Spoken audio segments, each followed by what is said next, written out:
Hello, everyone, and welcome to Full Spectrum Cannabis.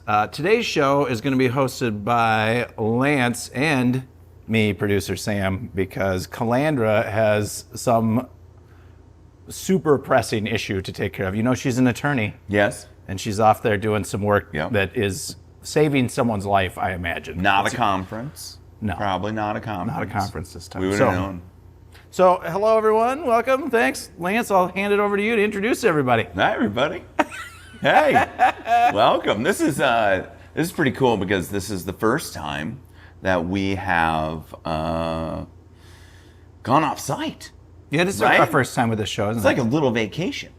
It is. You know, like a vacation from the studio. When we go back, we might be in a new studio. There's like some fun things that are going on. Yep.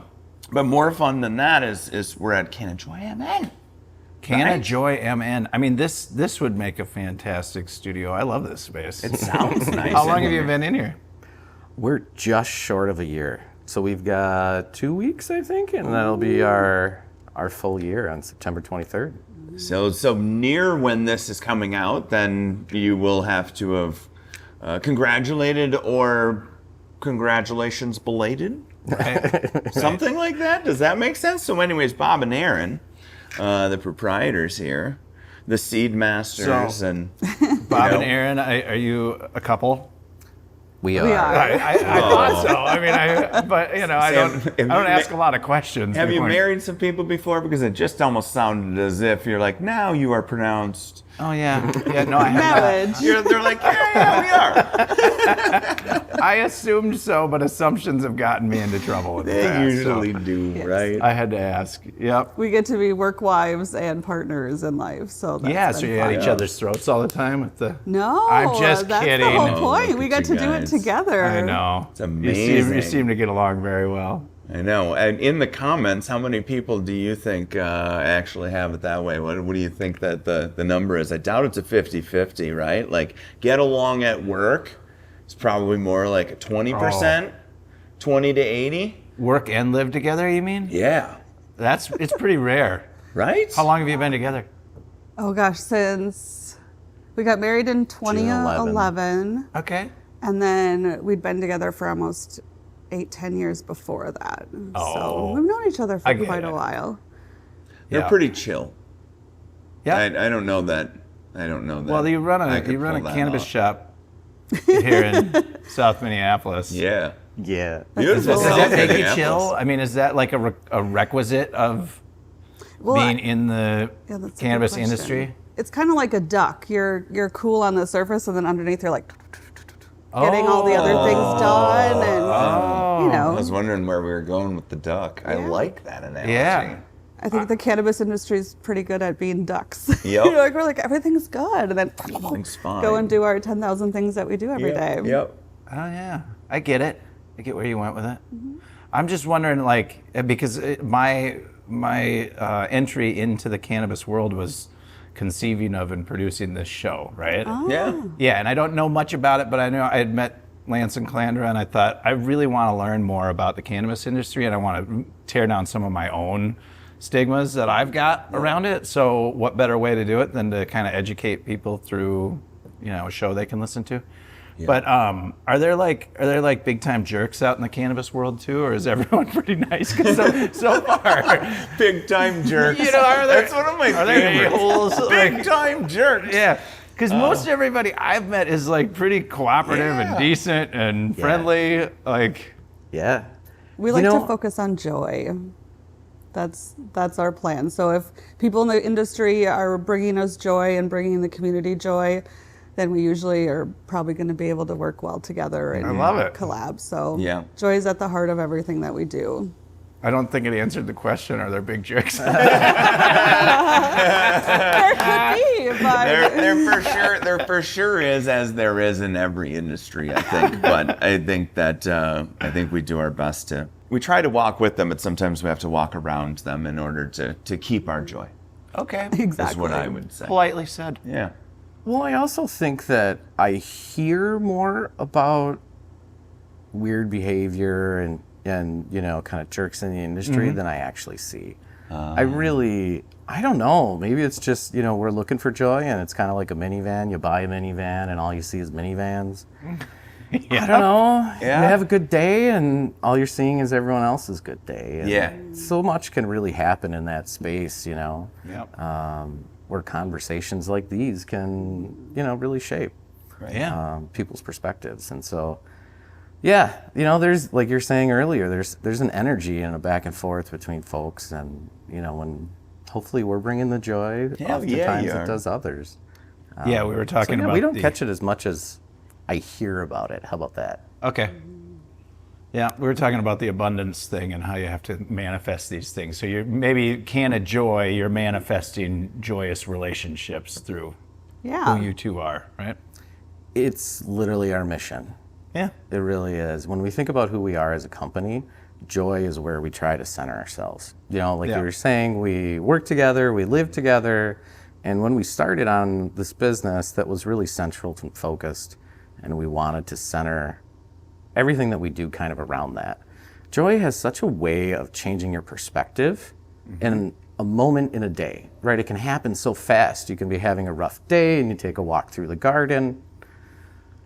Your attitude changes, and then your response to situations change, and maybe your heart softens a little bit. And okay, I can find some grace for someone else, and maybe they can find some grace for me.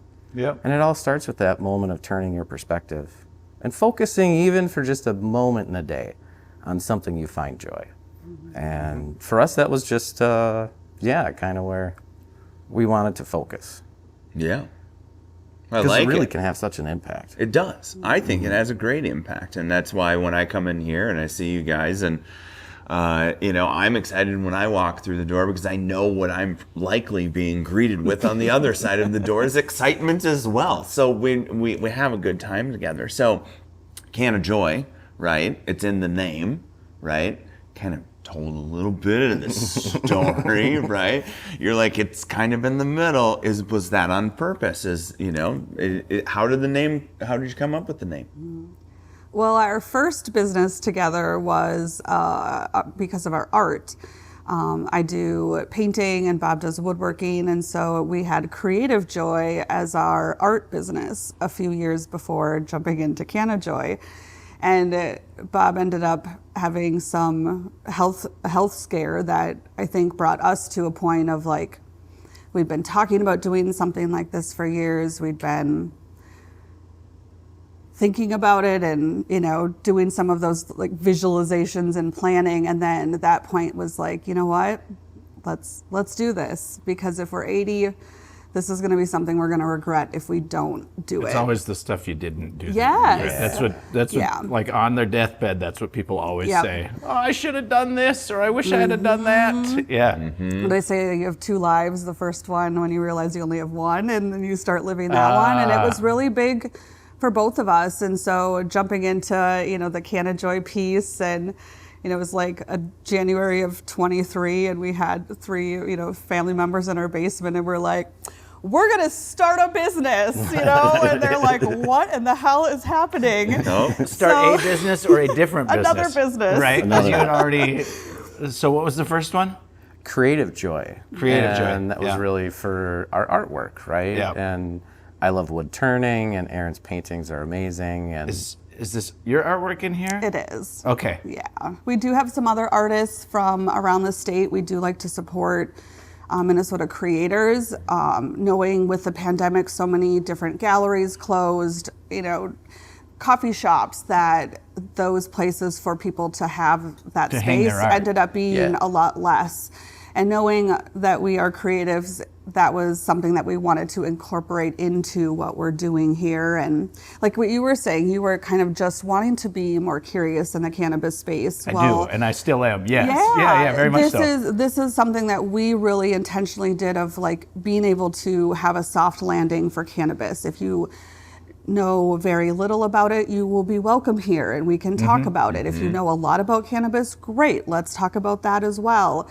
But meeting people where they're at on their weed and seed journey is really important to us, and a non-judgmental, inclusive place. Well, I really, really appreciate that, because one of the things that kind of kept me away from it, I mean, I've got 3 kids, so So I've got this concern of like, what am I teaching them, right? But I'm not afraid to have a hams or whatever, Sure. right? You know, like I'm not afraid to drink a beer in front of them, but the pot, like that's still stigmatized in Right. some way, right?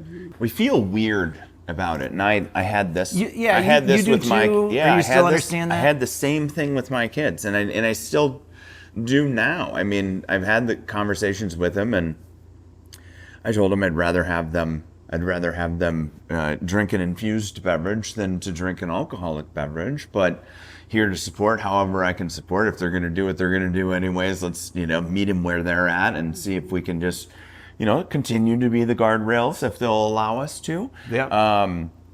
But growing in my basement, right? Before it was legal. No. It's like I didn't do it. I had somebody else do it. But it wasn't even in my basement. But I had been in the legacy market years and years and years ago, so I knew what it looked like. I knew what it looked like to get in trouble with what it was that was in my vehicle or on my person or whatever it ended up being. I and never the got in lives that trouble have been- with it, right? The But- lives that have been, upended by it. Right. Yes. So all of that still holds on for somebody that,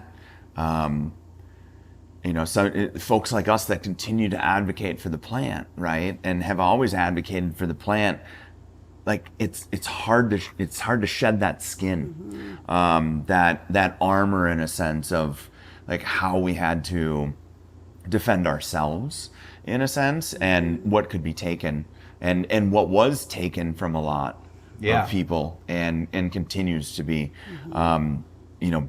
big challenges. I've been learning a lot more about the history of, kind of just marijuana in general, but also in America, and when it got criminalized and stigmatized and all the rest of it, and how like that's going to take some time to undo. It's been that's been around a long time, and as we've said before, like there's no part of me that wants to advocate if you can get through life. This sounds bad. If you can get through life without doing anything, great.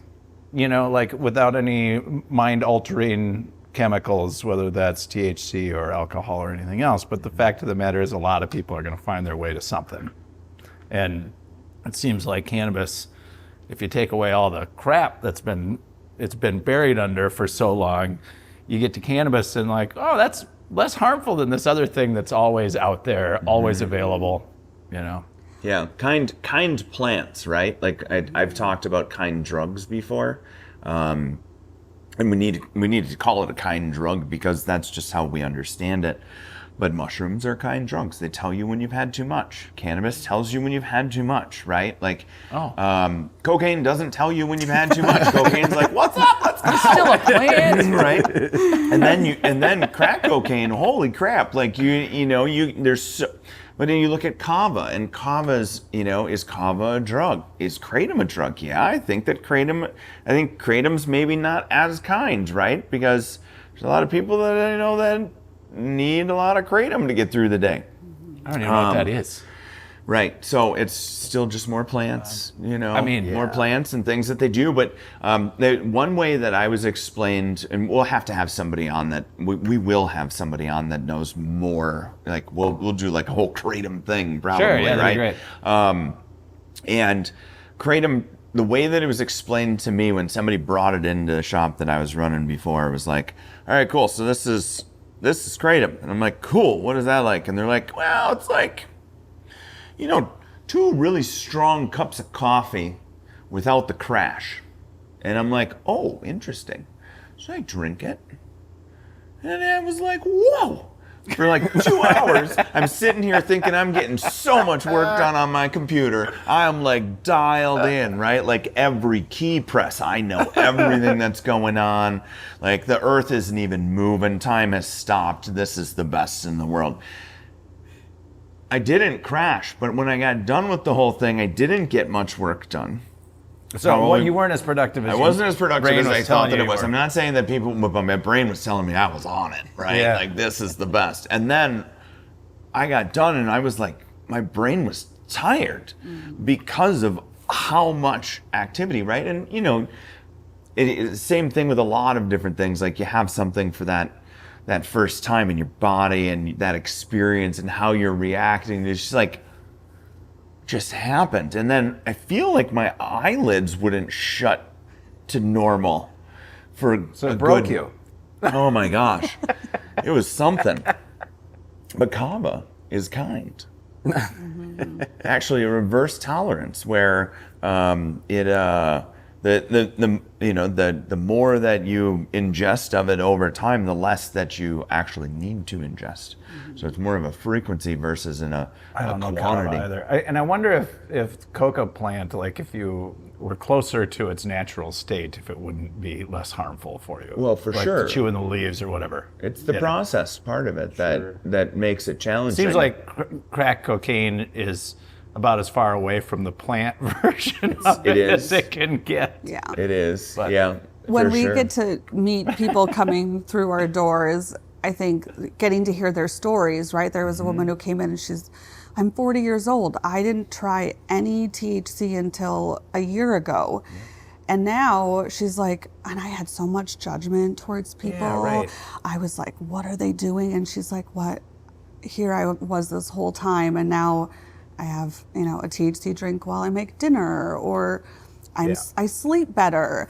And another woman was like, well, in my 20s, I did it for entertainment and like fun. In my 30s, I did it for pain. In my 40s, I'm doing it for sleep. Yeah. And so even people's idea of what it can do for them shifts. And then there's still other ways that the plant can meet them where they're at. And that part is amazing too. Yeah.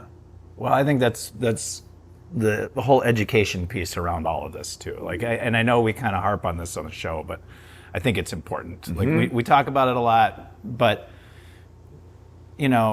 there's, I guess the complexity with THC versus the simplicity with alcohol. Like alcohol does one thing, and it gets you a little drunk, is what I'm saying. It has sort of one effect, and if you have a small amount, maybe that's better. If you have too much, you get into trouble. There's a range of how that effect will take hold on you. Yeah. Whereas THC, it's like, wait a minute, it's not just, there's a lot of people who don't use it to get high at all. They use it to sleep, or they use it to alleviate pain or whatever. So it's a broader. Or dream better. Or dream better, yeah. And that's Or why the dream Minnesota better. market is so great, because you can have separate cannabinoid edible options and drink options where I only want CBG, I only want CBD. So you don't necessarily even have to start with mixing them. It can be I'm starting the to soft learn entry this. point. Mm-hmm. Yeah, like I'm starting to learn that the ones that are more higher test THC are not the ones that I like so much. If they've got the other CBG or CBN or whatever, then there's a thing I might like about it. Like, I'm starting to learn. Sam's getting some acronyms I'm getting now. I'm getting some Sam. I have a question about the awesome. hanging of art. Yeah. So you said that a lot of coffee shops closed and whatnot. Is it rude to ask artists for art to hang in a commercial space if you own a business?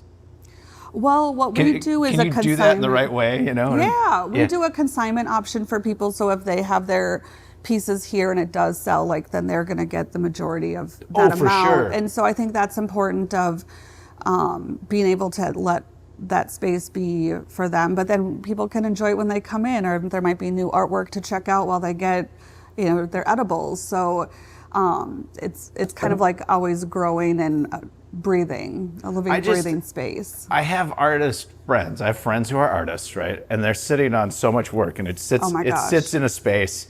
They've made it, and it doesn't get to go out and bring joy into the world. Mm-hmm. And then we've got a little commercial studio space, and I want to hang art all over the place. Yeah. But I can't afford the art, but I want to put a tag on it that says, yes, you can buy this. Mm-hmm. Please do, and support this local artist. But I feel like, am I being rude by asking them for their art to hang in that space? No, if someone asked to have some of my art in another space for, that would be an honor. I would feel really. Okay, you'd be okay with that? That would be like, oh my gosh, that's amazing. Okay. So Yeah. Yeah. Well, that opens Don't the be door. scared of that. Yeah. Okay. And for all Now the Sam's artists, comfortable I with know, right? asking for people's art too. And to put a note out there for all the artists in the world, like for all the pieces in the basement that you haven't shown anybody or you've enjoyed yourself to make, like, share it. Oh my Put it God. out there. I know. Do it. I So- started a website called Art Liberator. That's and amazing, and I wanted to Sam. talk. Well, yeah. I mean, it sits there and does nothing because I've talked to artists about this. I would like to find if there's a wealthy benefactor out there in the world, right? I'd like to find someone who will give me, let's say, $20,000, right? Just to put numbers on things. And I go to an artist and I say, I want to buy 90% of the artwork that you're sitting on in your basement that is not seeing the light of day for a specific number. Let's say that's $5,000, right? And would you give me 90% of your art for $5,000? And then we take it and we put it on the website and we don't value it in any way. It's just the thing. We take however many pieces they gave and divide it by whatever. We need to get the $5,000 back is all I'm saying, Yeah. right? So we sell it for, if you give me 100 pieces, we sell it for $50 each or That's whatever. amazing. Sure. You know. Anyway, because That's joy and creativity and being able to elevate other people's creative space and genius as well. I think yeah, that's fabulous. was it confusing? I don't know if I explained No, it right. I mean, I'm sure there's plenty more that's to that, right? But the other thing that I see out of that is if 90% of the pile of art that brought joy at some point in time to the person that produced said pieces of art, Yeah. now do they create more? Well, that's the reason for giving them the little stipend for getting it out, That's what I'm right? saying. Like, I think it might be helping that part of it. I think that it's helping it be in the world. That's right? what I see. The reason it's Art Liberator is I think you poor piece of art. Someone spent their time and effort to Yes. make you. Yeah. And then they're so concerned that they keep you covered and keep you safe Yeah. so you don't but you're still like hidden away. Yeah. And you need to be out in the world so that you can bring joy to people because that's what it was Exactly. for. Yes. And that's a big jump off a cliff moment for artists, Yeah, right? that- You're Yeah, literally, it here's is. my heart and soul out Yeah. for the public That's to see. why it hasn't and gone anywhere is because artists hard. Artists don't like to give up. They No. like to store their gosh. art forever. all and of then- this art was in our basement. We get in our own way all the time. The artists do? As artists, we get in our own way. Yeah. Yeah. Yeah, and a big piece of that is sharing it with other people, and when we do that, there's more that comes from that, right? I think Because so. then other people share it with other people, That's and right. before you even know it, you're 2 or 3 generations on the passing of that thought or knowledge or whatever you created down the road, and it's far larger than you think, right? Yeah. And often we're concerned we're going to get negative feedback. Is that what it is? Rarely, at least for me, it is. Yeah. And rarely is that the case. No. Rarely is it the case. We make it up in our own heads. You know, sometimes just jump off that cliff. It's only Right. a foot down. Yeah. But it looks like, I don't know, I'm not looking over the edge. It's too scary. Well, But yeah, no, I mean, I I'm get looking for exactly someone what to you mean. partner with me on this because I think there's the business side of it, but there's also just I feel bad for the actual piece of art. Like a lot of things had to happen for you to exist. Like the rays of sun had to hit the earth to grow the cotton, to make the canvas, to get stretched around the wood that had to grow, and the things that made the paint and all the rest of it. And then you sit in a basement for your entire life after all of that. Like, Just waiting on a flood to destroy it all. all right, well, that's art on the Cannabis show. Yeah. But Oddly, the I best feel part like they about it. go really well Yeah, I think together. they cannabis do. and art, They really all do. the umbrella of cannabis is very wide, and to your point too of that idea of like when someone does put their art into the world and that ripple effect.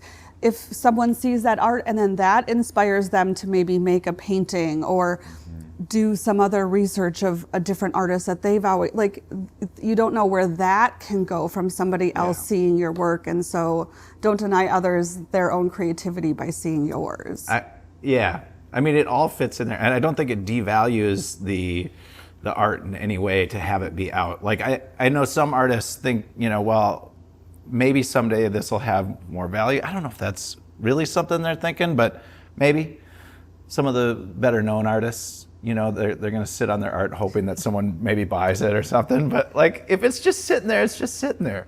Let's get out in the world. It should. So, I mean, and the thing that made me think of it is you've got a really, really nice shop here. I can see the elements of you having been a woodworker. I can see the elements of art that are in it. This feels like a safe place to come and explore what cannabis is and what it's all about. Do you get people coming in who are very, very new to it? Yeah, absolutely. Yeah. There might be someone that comes in and asks questions about THC or CBD for 15, 20 minutes, and then they leave, and then 2 weeks later they're like, okay, I want this. I've done my research. Yeah, and it is something you're mostly putting into your body unless it's a topical, but that's a big deal for people. So I always appreciate when someone's doing that research and figuring out how they want to try it, and and I let people know, like, if you eat something beforehand or you talk about those things, it'll take about an hour or so to kick in. So make sure you're not at a half hour taking another one thinking it didn't work, and walking through some of those pieces so that it gives them the best opportunity to have a positive experience with the plant. Yeah. And on terms of home growers, we get a lot of new home growers. Oh, you do? We absolutely do. So you get people who are turning to growing their own, and they come here for Seeds and genetics? seeds and genetics? Okay. Yeah, absolutely. So I've been a home grower for a while, Yep. and for me, it was always a challenge to find genetics, really good genetics, or even understanding what really good genetics meant, Right. or have an understanding of what those genetics are going to produce. And is that actually what I want? Can I talk this out with someone? That was never an option, a year ago, at Right. least here in Minnesota. And so, and even nationally, there was only a few choices and options when we started looking at this last year. And we're like, there's really no model for this. Yeah. Well, let's try it. Let's see how it goes.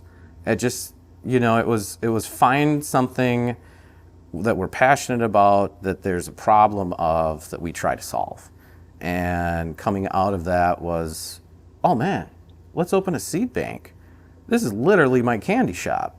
And so for newer home growers to be able to come in and say, this is what I'm looking for, or at least what's in my head that I thought I want. And then we have some time to chalk it out a little bit, really explore what their space is, what their skills are, what their expectations are, and try and match those all. And it's really different for everyone. There is certainly, some categories, but it really becomes unique to everyone.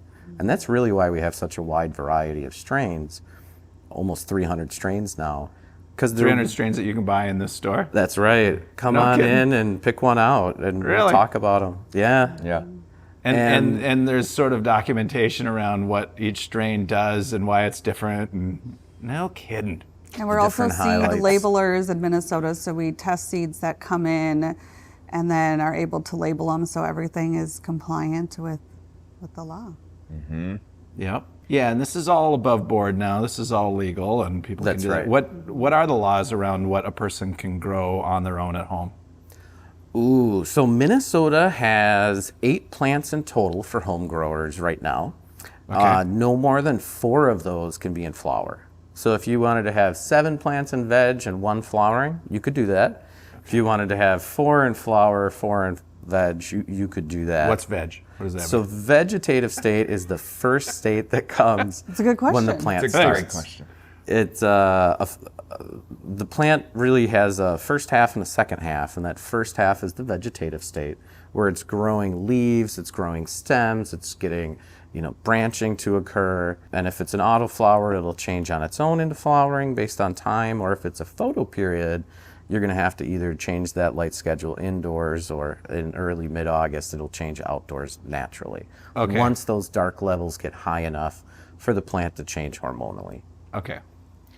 So this is indoor grow, right? That's Most of the time we're talking about an indoor grow in this scenario. If it was outdoor, then the earth is going to take care of it for you. right. So can you artificially keep it in the veg state indoors for? You can Okay. for years. Okay. years on So you end. can just like you can grow a plant that's not matured. You've kept it artificially young in a certain way. Right. Okay.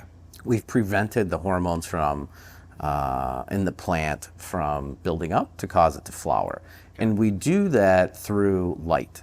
So light in and of itself in the plant is going to burn off the hormones that cause it to flower, the buds that we really love and try and find. Yeah. And so if you do keep that in longer time periods of light and shorter dark periods, the plant will stay in that vegetative state, which is really awesome. If you enjoy that particular result from a plant, you can keep that plant going for a very long time, as long as it's healthy. Yeah. Called a mother plant, and you can take more cuttings and clones off of that plant to create more little plants that are really exact genetic copies Yep. of what you saw before. You can't do that with an autoflower. Well, you can take a cutting, but it's still only going to live that 90 days, 100 days, somewhere in that neighborhood. But And an autoflower just means that no matter what, after a certain period of time, it's going to do this thing. that's right. It's going to change regardless of the light levels. It really comes from the very far north latitudes, or maybe far south in some ways as well. But like in Alaska, where you're getting 18, 20 hours a day of sunlight, or up to a full day of sunlight, it's not getting to that under 12 or under 13 hours that it would need for a photo period. And so from evolution, the plant has selected itself over time to say, oh, I don't actually need that up here in this environment. I can't have that up here in this environment 'Cause it because it's just not, the sun simply doesn't won't work. set. Yeah, I've been up there. Simply won't work. Yeah. So to me, it makes a lot of sense that photo periods from an evolutionary standpoint started kind of in the middle of the Yeah. planet and moved north. And as selection happened, those strains that were able to flower in less and less light, eventually less and less dark, eventually not even needing any dark, that's where autoflowers really come from. And that trait, right? And so that's a genetic trait. That's not a different plant. It's much like brown eyes or beard color or Sure. all of those same components. And this is where They have a common ancestry, That's right. but they have different traits based on just like anything else. Fascinating, Yeah, isn't it? yeah, it is. Yeah, I'm learning. Yep.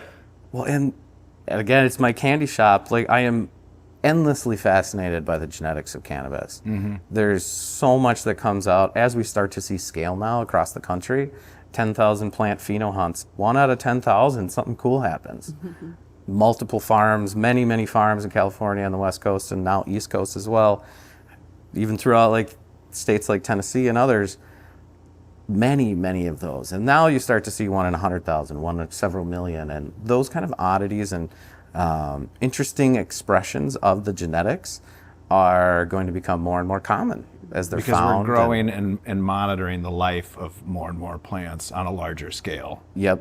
So you'll end up seeing some new variant come out, right? There that we haven't noticed in the past, or just like anything else. Like, And that's, to me, is the coolest thing about cannabis. Every time you plant a seed, it might be a particular strain, and you're going to get a general set, but every seed that you roll is just a little bit unique from the next one. sure. And And then every home grower is different too, and so you have those variables at play with every grow too. yeah.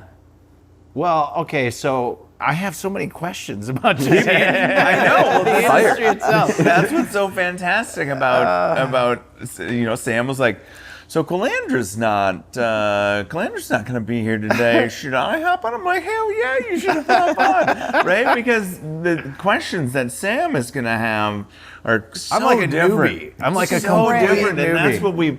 that's what we want when we're sitting down.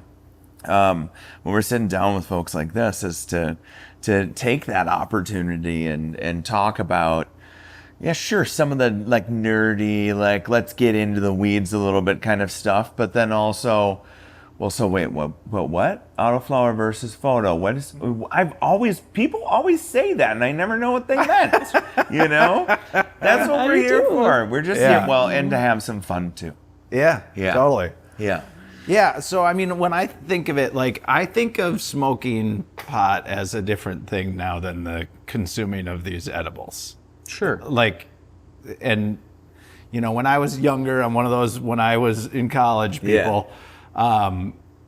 But, like, where is it at? Where is the state?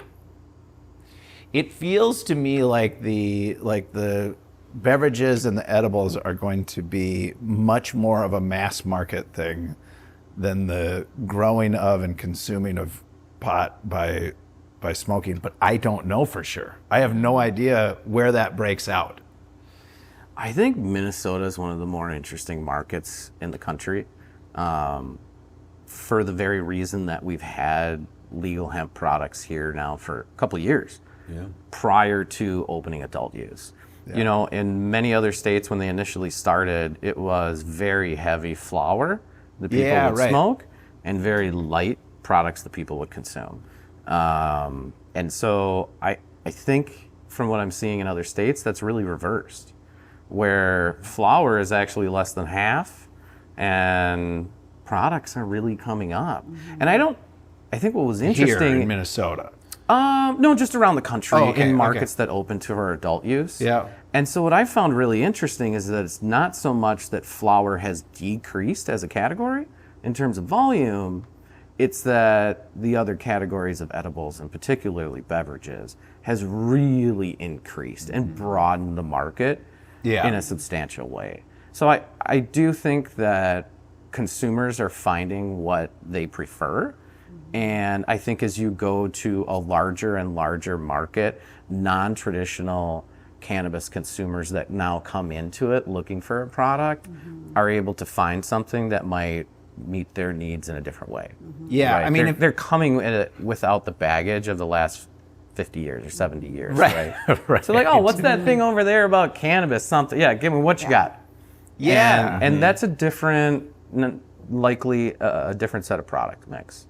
And if someone's at a party and, you know, half the people are drinking a beer and you happen to grab a THC drink, you don't look like, oh, who's that? What are they drinking? Like, you can just kind of they all look the same these days. Yeah, so it kind of fits in, and that's where that entry point where, like, if even the dry January was really big for people. Oh, yeah. So we saw that market of like, well, let me try THC over alcohol and see how that goes. If people come in for sleep first, or they come in for pet CBD, and then they're like, oh, maybe I'll try some CBD too. You mean they have this for humans? Yeah, they do. It's amazing. So I think Daryl the dog says his arthritis seems to be a whole lot better. I wonder if it might work for me. My dog has never been happier. I just love that the dog's name is Daryl. And for so many people, they kind of come to it for themselves, but then they're like, oh man, my dog has got some anxiety.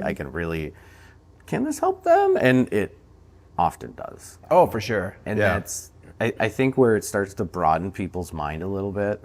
And they might even recommend it to their mom or to their dad or uncle. Or their mom might recommend it to them. That's right. That's My right. case, Mom's like, here, try some of these. Right. And she grew up in an era, I mean, where, you know, she was coming of age in the late 60s and 70s, so she was certainly aware of it, but she tried pot a couple of times. Was like, I don't like that. That's not for me, even though she was a hippie, right? But now she's like, oh, I love this stuff, but it's the edibles. Let me put it this way to both of you, all three of you, since you're a product maker as well, Yes, Lance. fair. If I go to a party and there's, you know, I don't go to parties anymore because I'm almost 50. I got kids. We go to But let's say I go to a party. We go to bonfires or garages. Sure. That's what happens when you get to our age. Just gotta have food or I'm not. I don't know. There's no snacks. Good chance I'm not coming. If my kids came to anything I Something think to of as a nibble on. party, they'd be like, that's not a party, dude. That's four dudes sitting in chairs talking about life or whatever. Anyway. Exactly. But if I go somewhere, an event of any sort, and there's someone like the smokers, we'll just say the smokers are are on the outs these days, right? So if I'm there and you're smoking tobacco, which is legal, they want you to stand 100 feet away from the door around the corner, and you have to kind of hide, which is fine. Yeah. Totally fine with that. If you're a vapor and you're doing that in front of everybody, people are like, please don't do that, generally speaking, right? Generally.